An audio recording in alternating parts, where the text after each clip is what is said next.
Men, you have amazing role models like our handsome, dashing.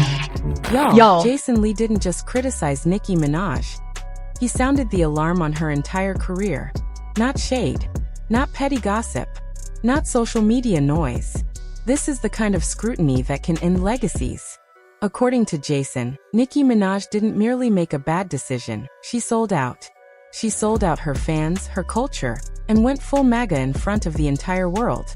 And now, the same people she's trying to impress are laughing behind her back. Using her, playing her, turning the former queen of rap into nothing more than political optics. A prop, a token, a headline. Jason says, this isn't confusion. This isn't misunderstood tweets. This is calculated self-destruction.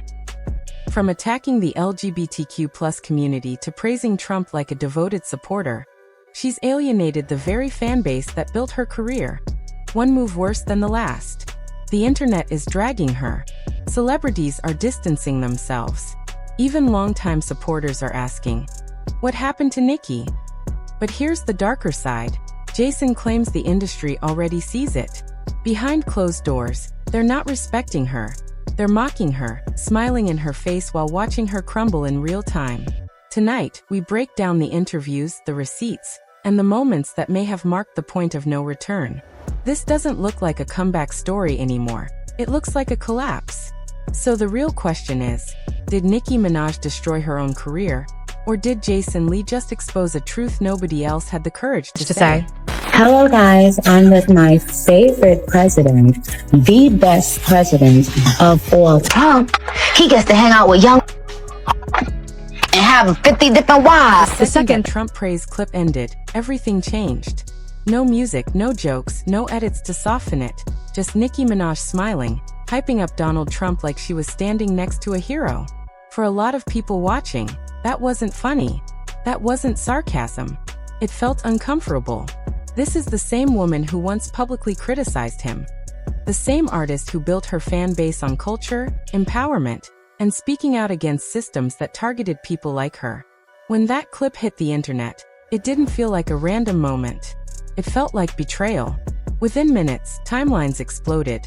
Fans arguing, clips going viral, think pieces dropping. Suddenly, the question wasn't, what did Nicki say? It became, what happened to Nicki? Because this doesn't look like growth. It doesn't look like evolution. It looks like a complete personality switch. And that's exactly where Jason Lee stepped in. Not to defend her, not to soften the blow, but to say what most celebrities were too scared to say out loud. According to him, this isn't a misunderstanding. This isn't media twisting her words. This is a dangerous pattern. Right after the Grammys controversy, after the online fights, after the disrespect accusations, Nicki didn't slow down. She escalated. Jason says the first real damage showed up with one specific group. The LGBTQ+ community. The same community that supported her for years. The fans who streamed her music, defended her online, and showed up for every tour. That relationship began cracking fast. So let's roll. The first moment Jason addressed it, the receipts, and the reactions that might just explain why Nicki Minaj's career feels like it's at a turning point. What is your take on Nicki Minaj, upsetting the LGBT community yesterday? I mean, is it pretty unforgivable? A lot of the things she said. I mean, she went for Trevor Noah. She went for, so many, Chrissy Teigen. When that clip plays, you can hear it in the tone. Not confusion, not curiosity, but frustration. The word unforgivable enters the conversation, and once it does, this isn't about drama anymore, it's about consequences. Because unforgivable means people aren't waiting for an apology. They're already checking out. Jason didn't stop there. He went even harder, saying what a lot of fans were already whispering online. Nicki wasn't just being messy, she was being careless. Careless with the very people who built her career. Careless with the culture that crowned her. Careless with the image she spent over a decade creating. So when the next part of the interview rolled, it hit even heavier, leaving no room for excuses and making it clear the fallout might be permanent. Well, here's the deal. I'm not thinking of Nicki Minaj today. I think that what she's doing, just the troping, the continuous disregard for the LGBT community, for her fans, for humanity, for everybody, And this is where things turn dark, because now the language changes. This isn't just disappointing behavior. This isn't bad timing. Jason frames it straight up as cultural embarrassment. And that's brutal, because embarrassment means people stop defending you. They stop fighting for you. They stop claiming you. Think about that. For years, Nicki was untouchable. Every controversy, every barb, every critic, she handled it. But now even loyal fans look tired, confused, silent. And silence is dangerous, because silence is what happens right before someone falls off. According to Jason, the industry already sees it coming. Behind the scenes, people aren't impressed. They're not clapping. They're not welcoming her into political rooms. They're smiling to her face while treating her like a prop, like optics, like a headline they can use and toss away. History shows exactly how fast that happens. Hollywood doesn't protect you when you become inconvenient. It replaces you. Maybe that's why Jason's final warning in this section feels less like commentary and more like a verdict. Once you alienate the LGBTQ+ community, push away your core supporters, and make people feel personally disrespected, there's no easy recovery. No quick apology tour. No rebrand.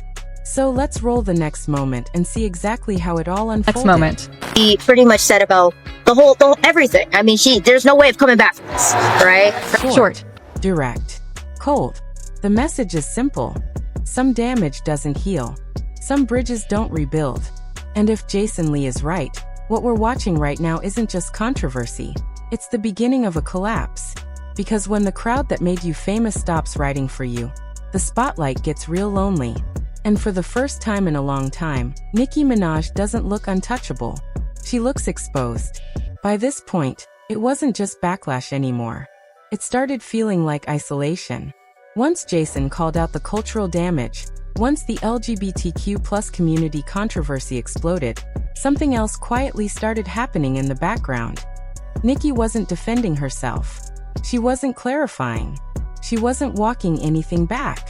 She was leaning in harder, closer to Trump, closer to MAGA circles, closer to the same political crowd that historically never protected artists like her in the first place. And that's when the narrative shifted. People stopped saying she was messy. They started saying something far worse. She's being used. Because think about it. When have Republicans ever championed Nicki Minaj? When have they ever defended hip-hop culture? When have they ever stood up for women like her? They didn't. They criticized her, mocked her, called her a bad influence. But suddenly, now she's useful. Now she's invited. Now she's welcomed. Jason says that isn't support, it's strategy. Politics doesn't see celebrities as people. It sees them as tools, optics, props. And according to him, Nicki walked straight into that trap. So let's roll the next moment from Jason and see exactly how deep this spiral goes. I think that Nicki is a great rapper, but I can't even think of one song that she has right now past the nonsense that we've been seeing that she's been putting on social media. Listen to the energy there. It's not admiration. It's disappointment. Jason separates the artist from the behavior, almost like he's saying, she used to be great, but look at what she's become. And that's the scary part, because when critics start talking about you in the past tense, your prime might already be over. Jason isn't attacking her talent. He's attacking the choices, the social media chaos, the political alignment, the constant noise. And he makes one thing clear. Every time Nicki opens her mouth lately, it's not music people remember, it's controversy. And controversy doesn't build legacies. It burns them slowly, publicly. And the internet never forgets. Now the manipulation angle gets darker. Jason hints that this isn't random behavior. He believes it's desperation, calculated relevance.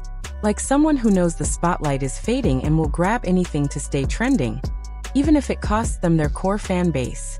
History shows this pattern over and over.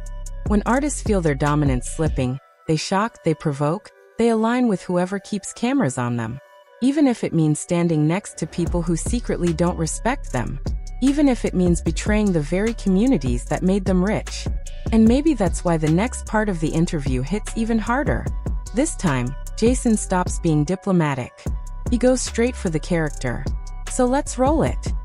When they say and show you who they are the first time, I've said for years that Nicki was lost, that she was a mess. I said that she rallies her fans to be terrorists. I labeled them a terrorist group years ago on the breakfast. And you can feel it. That's not industry shade. That's personal frustration. Calling someone lost. Calling them a mess. Saying they weaponize their own fan base. These aren't light accusations. These are red flags. When someone inside the culture talks like that, it means they've watched the downfall up close, not from headlines but from experience. Suddenly, the image of Nicki changes. She's no longer the untouchable queen. She looks chaotic, unpredictable, disconnected from reality, like someone swinging at everyone while the room slowly empties out. Then something even more confusing happens. Right in the middle of all this political alignment, Nicki tries to sound inspirational, empowering, talking about beauty standards, confidence, and women supporting women. On paper, it sounds positive, but in context, it feels off, almost disconnected from everything else she's doing. So let's roll that moment too and see how it adds to the story.